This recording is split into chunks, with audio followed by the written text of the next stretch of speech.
पिछला जन्म जिस ज्ञान जिस संस्कार दे खत्म होता है, उसे ही संस्कारां ते उसे ज्ञान नाल अगला जन्म शुरू होता है। जिस मूर्खता क्रोध तृष्णा दे पिछला जन्म खत्म होता है, उसे ही तृष्णा मूर्खता ते क्रोध दे अगला जन्म शुरू होता है। कई बच्चे जन्म तो महाक्रोधी होंदे ने, कई बच्चे जन्म तो महाशांतमई,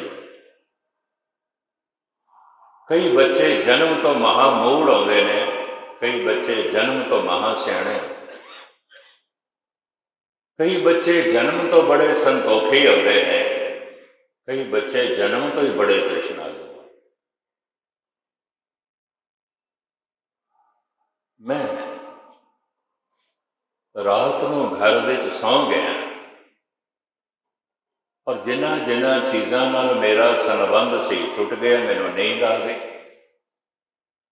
फिर मैं सवेरे जागया तो जिन्हां जिन्हां चीज़ों नाल सौ के संबंध टुट गया सी, जाग के फिर जुड़ गए, फिर जुड़ गए। जिस तृष्णा क्रोध ते मूर्खता दे पिछली जिंदगी खत्म हुई सी, उसे ही मूर्खता तृष्णा ते क्रोध दे अगली जिंदगी शुरू हो। क्योंकि मौत भी एक नींद है, ये नींद पिछले संबंध तोड़ देती है, फिर जन्म आता है, फिर पिछले संबंध जुड़ जाते हैं, फिर जुड़ जाते हैं। जिस सियाणप सबर संतोख ज्ञान ते सूझ-बूझ ले पिछला जीवन समाप्त होया है, अगला जीवन उसे ही सबर संतोख ते ज्ञान दे आरंभ हो। अगर कबीर जन्म तो ज्ञानी है तो कबीर साफ कह रहे हैं, पूर्व जन्म हम तुमरे सेवक, अब तो मिटिया ना जाए। हे प्रभु, सेवक ते मैं पिछले जन्म दे भी तेरा सी, पर करा कि मैं तेरे तक पहुँच नहीं सका, मैं तेरे तक पहुँच नहीं सकिया। जिंदगी ने जवाब दे दिता, हुण तू अद की मेर करी, अब की बार बख्श बंदे को, बौर न भोजन अद की तू बख्शिश करी। मैं रस्ते च ही ना रह जावा, घर तक पहुँचा, अद की तू बख्शिश करी, अद की तू रहमत करी। जिसनों इतना भी जन्म तो ज्ञान है कि पिछले जन्म विच मैं रस्ते च ही रह, इसका मतलब इन्हें वाट बहुती तय कर ली सी। जे 100 मील की यात्रा होए, इंज कह लो कबीर पिछले जन्म के 90 मील से चल लिया, चले ताई उसनों ज्ञान। हुण मैं फिर दोहराण लगा ताकि ये गल प्राणा विच उतरे, बड़ी गहराई विच पकड़ दे जाए, और पकड़ विच आए बिना सत्संग का पूर्ण लाभ नहीं ले सकता। बहुती धन संपदा हासिल कर लैण का एक लाभ है, बड़ा भारी लाभ, कि अंदर की गरीबी दिखाई देने लगी। एक गरीब मनुख को अंदर की गरीबी नहीं दिखाई देती। क्यों नहीं दिखाई देती? बाहरों गरीब है, ना रहन को ढंग का मकान है, ना खाण को ढंग का भोजन है, ना पहनने को चंगे कपड़े ने, ना बच्चों का मसला हल हो रहा है, बाहरों गरीब है। इस वास्ते अंदर की गरीबी नहीं दिखाई देती। एक गरीब मनुख को ध्यान देना, एक गरीब मनुख को जे अंदर की गरीबी दिखाई देती है, ये उसकी पूर्वली तपस्या होगी, उसकी पूर्वली मेहनत है जो उजागर हो गई उसके जन्म के नाल। वो पिछला ज्ञान भी जो है जन्म ले लेंदा है। वो जो पिछला बोध से, वो जो पिछला अनुभव से, उसका भी जन्म होया है, शरीरक जन्म है, उसका भी जन्म। मैं इस उदाहरण को फिर दोहरावां, जे मैं सौ गया तो जो मेरा मकान, मेरा परिवार, मेरी संपदा, जो कुछ भी सी, सुत्तियां संबंध टुट गए। मैं नींद दे चला गया गहरी, फिर जागदियां फिर संबंध जुड़ गए। जिस ज्ञान की अवस्था, जिस सबर संतोख की अवस्था, जिस बैराग की अवस्था मनुख की पिछली जिंदगी खत्म होती है, उसे बैराग दे ये अगली जिंदगी शुरू। हुण तो शायद वो जवान हो गया होएगा। इत्थे अफगानी काबलियां का एक बच्चा सी 12-13 साल, वो 2-2 घंटे दरबार साहब के 3-3 घंटे समाधि लीन हो जाती।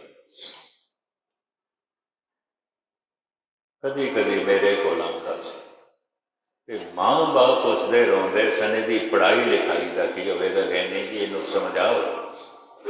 ये घर आंदा तो जुड़ जाता, दरबार साहब आंदा तो जुड़िया रहता। पहले मैं मनदा नहीं सी, कोई 2-4 दिन जाके मैं देखे।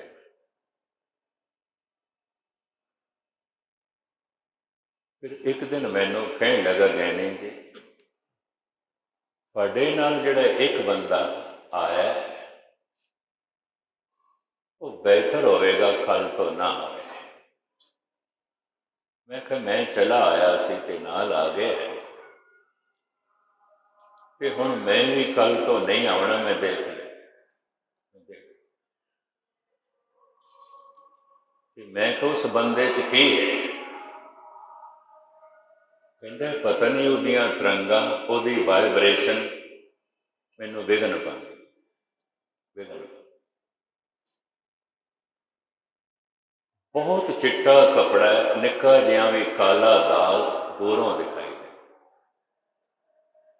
काला ही कपड़ा है, कितनी काल खपाई जाओ नहीं दिखाई दे।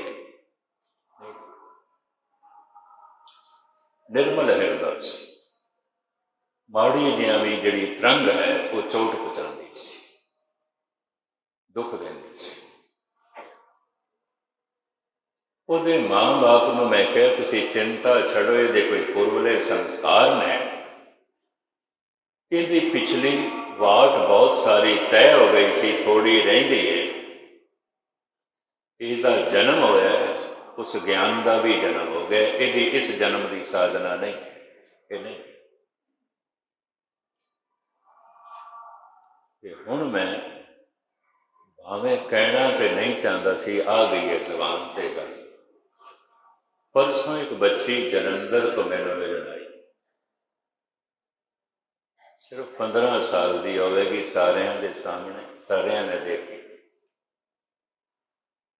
कॉलेज में पढ़ती,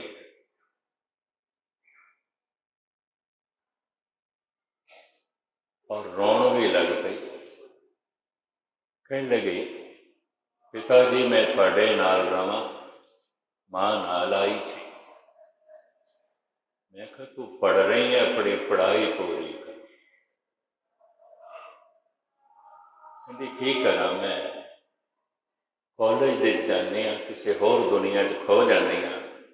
हुण कॉलेज के लोग कहते हैं, प्रोफैसर भी कहता है पागल है, प्रिंसीपल भी कहता है पागल,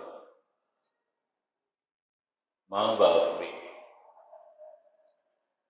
माँ भी रोंदियां कहने लगी पता नहीं इसकी की हालत होगी। मैं कहे दे पिछले संस्कार, क्यों जितनियां गहरियां उसने ज्ञान दियां गल्लां कीतियां और अवस्था बारे कहा। मैं कहे 14-15 साल की उम्र च नहीं, खेडण तो ही लोगों को वेल नहीं आती, दुनियादारी तो ही वेल नहीं आती, इहो जिहियां दियां बच्चियां नूं ब्यूटी पार्लर तो ही वेल नहीं आती, अपना रूप सजाण तो ही वेल नहीं आती। उन्होंने अपने रूप का ख्याल ही नहीं है, वो अपने मन को सोना बनाने च लगी हुई है, उम्र कुछ नहीं। ये मैं इस वास्ते कह रहा, संसार का भरमण करदियां करदियां दूजे तीजे शहर इस तरह की घटना घटती है, मैनू मिल गया अपनी अवस्था दसते। हुण मैं फिर दोहरा दें, कि ठीक एक बच्ची ਉਹਦੇ ਰਹਿਣ ਸਹਿਣ ਤੋਂ, ਉਸਦੇ ਪਹਿਰਾਵੇ ਤੋਂ, ਉਹਦੀ ਮਾਂ ਦੇ ਪਹਿਰਾਵੇ ਤੋਂ ਮੈਂ ਅੰਦਾਜ਼ਾ ਲਾਇਆ ਸੰਪੰਨ ਘਰਾਣੇ ਦੀ ਹੈ, ਗਰੀਬ ਘਰਾਣੇ ਦੀ ਨਹੀਂ, ਸੰਪੰਨ ਘਰਾਣੇ। ਤੇ ਜਿਸ ਸਾਧਨਾ ਨਾਲ ਆਈ ਸੀ ਉਸ ਤੋਂ ਵੀ ਪਤਾ ਚੱਲਦਾ ਹੈ ਸੰਪੰਨ ਘਰਾਣੇ। ਹੁਣ ਮੈਂ ਫਿਰ ਦੁਹਰਾਵਾਂ,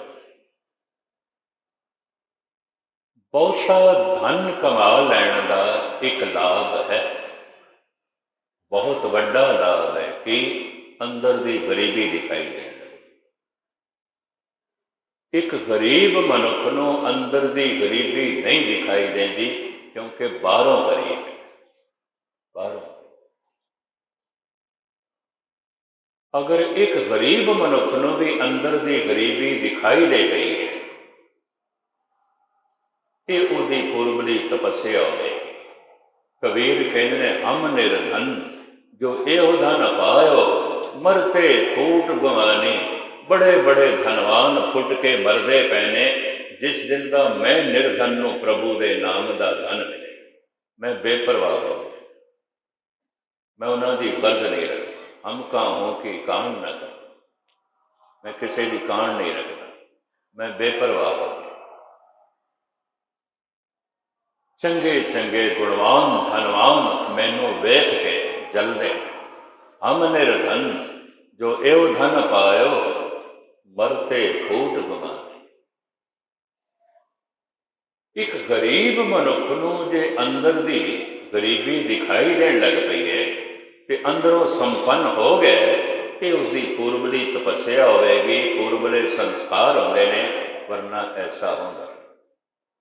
ਦੂਸਰਾ, ਅਗਰ ਇੱਕ ਧਨਵਾਨ ਮਨੁੱਖ ਨੂੰ, ਚੋਟੀ ਦੇ ਧਨਵਾਨ ਮਨੁੱਖ ਨੂੰ ਵੀ ਅੰਦਰ ਦੀ ਗਰੀਬੀ ਨਹੀਂ ਦਿਖਾਈ ਦਿੱਤੀ, ਮਹਾਮੂਰਖ ਹੈ, ਇਹਦੇ ਕੋਲ ਦਿਮਾਗ ਨਹੀਂ ਹੈ, ਪੱਥਰ ਹੋਵੇ।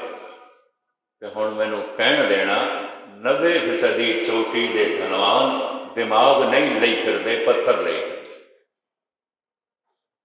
ਮਹਾਮੂੜ ਹੋਵੇ। ਮਾਇਆਧਾਰੀ ਅਤ ਅੰਨਾ ਬਹੁਤ, ਨਾ ਸੱਚ ਵੇਖ ਸਕਦਾ, ਨਾ ਸੱਚ ਸੁਣ ਸਕਦਾ, ਨਾ ਸੱਚ ਨੂੰ ਸੁਣਨ ਦਾ ਉਹਦੇ ਕੋਲ ਸਮਾਂ ਹੈ, ਨਾ ਸੱਚ ਨੂੰ ਪੜ੍ਹਨ ਦਾ ਉਸਦੇ ਕੋਲ ਸਮਾਂ ਹੈ, ਨਾ ਸੱਚ ਨਾਲ ਜੁੜਨ ਦਾ ਉਹਦੇ ਕੋਲ ਸਮਾਂ ਹੈ, ਨਾ ਸੱਚ ਨੂੰ ਸਮਝਣ ਵਾਸਤੇ ਉਹਦੇ ਕੋਲ ਅਕਲ ਹੈ।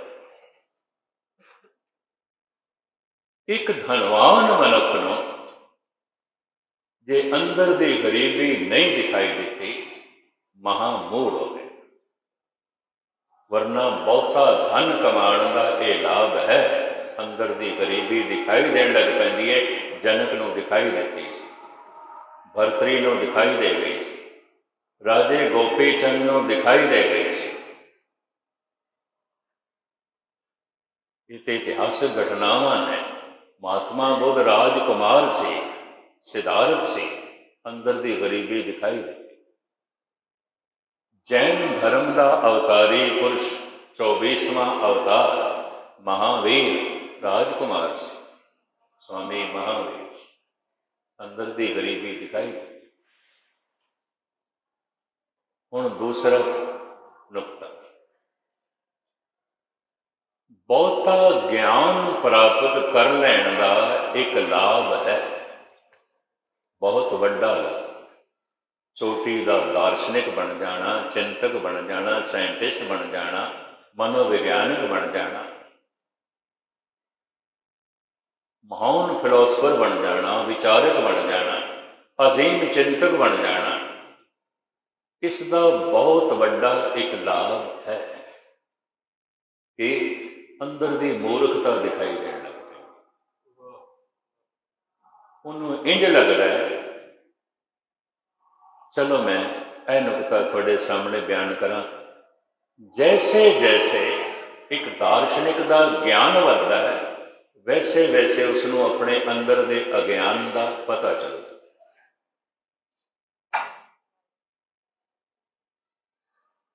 ਔਰ ਉਹ ਅਕਸਰ ਦੁਨੀਆ ਦੇ ਇਸ ਤਰ੍ਹਾਂ ਦੇ ਚੋਟੀ ਦੇ ਦਾਰਸ਼ਨਿਕ ਕਹਿੰਦੇ ਦੇਖੇ ਗਏ ਨੇ। ਕੀ ਮਿਲਿਆ? ਸਾਗਰ ਦੇ ਚਮਚ ਪਾਣੀ ਦੀ ਮਿਲ ਵੀ ਗਈ ਤੇ ਕੀ ਕੁਛ। ਸਤਿਗੁਰ ਦੀ ਬਾਣੀ ਕਹਿੰਦੀ, ਤੂੰ ਸਮਰੱਥ ਵਡਾ बड़ा ज्ञान दा तू सागर है, मेरी मत थोरी ना। मेरी समझ की है कुछ, तू सागर है, मेरी समझ तो एक प्याला भी नहीं, चम्मच है, तो एक चम्मच दे किन्ना क पानी आवे, किन्ना क। बहुता ज्ञान प्राप्त कर लैन का दार्शनिक हो गया, चिंतक हो गया, एक लाभ है कि अंदर की मूर्खता दिखाई दे। जैसे जैसे ज्ञान बाहर का वधे है, अंदर की अज्ञानता दिखाई दे, उतना ही अंदर का अज्ञान वधदा है जितना बाहर का ज्ञान। एक अज्ञानी मनुख नूं, अनपढ़ मनुख नूं, ना समझ मनुख नूं अंदर की अज्ञानता नहीं दिखाई देती, अंदर की नासमझी नहीं दिखाई देती। क्यों? अजे बाहरों ही ना समझ, अजे बाहरों ही अज्ञानी है, कुछ नहीं जान, कुछ नहीं जान। पर बाहरों ते अनपढ़ है, पढ़ा लिखा कुछ भी नहीं, लेकिन अंदर की अज्ञानता दिखाई देती है। ये उसकी पूर्वली तपस्या है, पूर्वले संस्कार ने, वरना ऐसा होगा। कबीर रविदास नामदेव लई विद्यालयों के दरवाजे बंद सन, इन्हों पढ़ाया नहीं जाता सी। पढ़ाने वाले ब्राह्मण, तो ब्राह्मण कहते सन शूदर दी, तो असीं छाया ही नहीं है।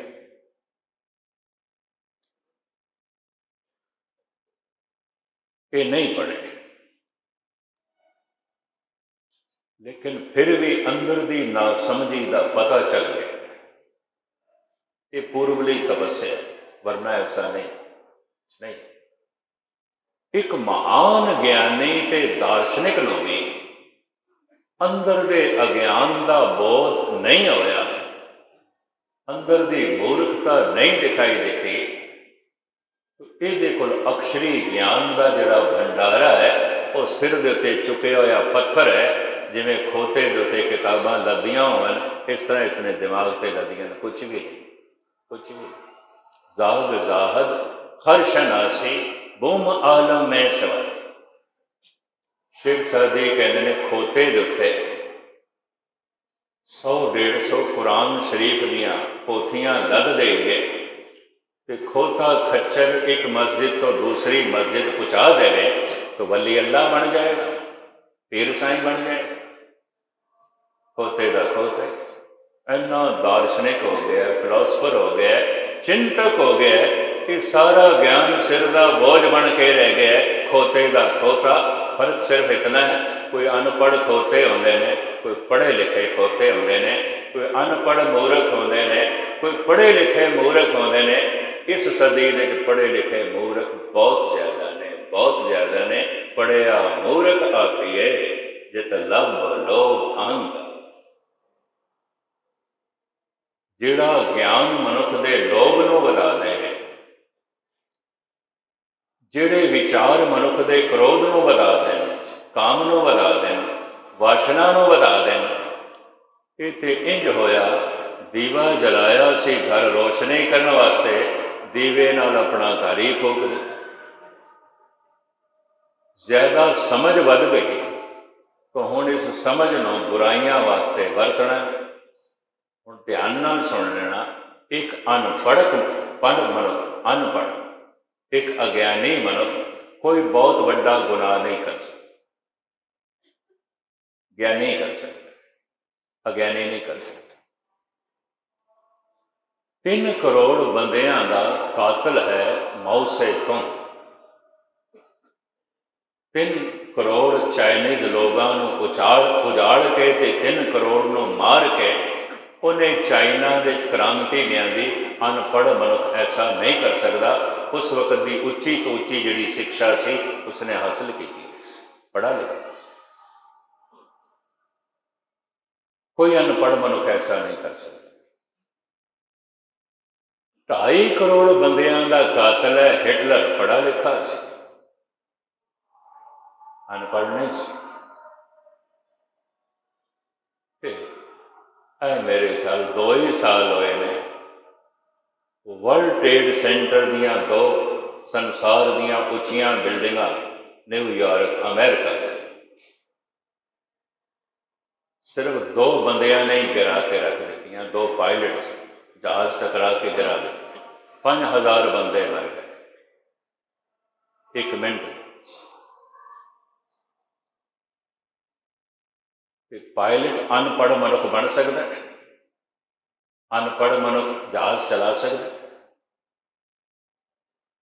ਪੜ੍ਹੇ ਲਿਖੇ ਸਨ, ਡਿਗਰੀ ਯਾਫਤਾ ਸਨ, ਗ੍ਰੈਜੂਏਟ ਸਨ, ਪੜ੍ਹੇ ਲਿਖੇ ਸਨ।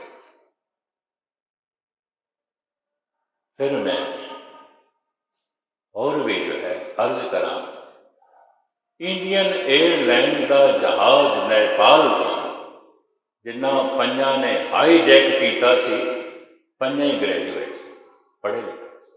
ਅਨਪੜ੍ਹ ਮਨੁੱਖ ਐਸੀ ਪਲੈਨਿੰਗ ਨਹੀਂ ਕਰ ਸਕਦਾ। अनपढ़ मनुष्य इस तरह नहीं कर सकता, क्योंकि समझ थोड़ी है तो गुनाह भी छोटा होगा, समझ थोड़ी है तो पाप भी थोड़ा होगा। अनपढ़ मनुष्य ना एटम बम बना सकता है, ना हवाई जहाज चला सकता है, ना हवाई जहाज हाईजैक कर सकता है, ना किसी बिल्डिंग ना टकरा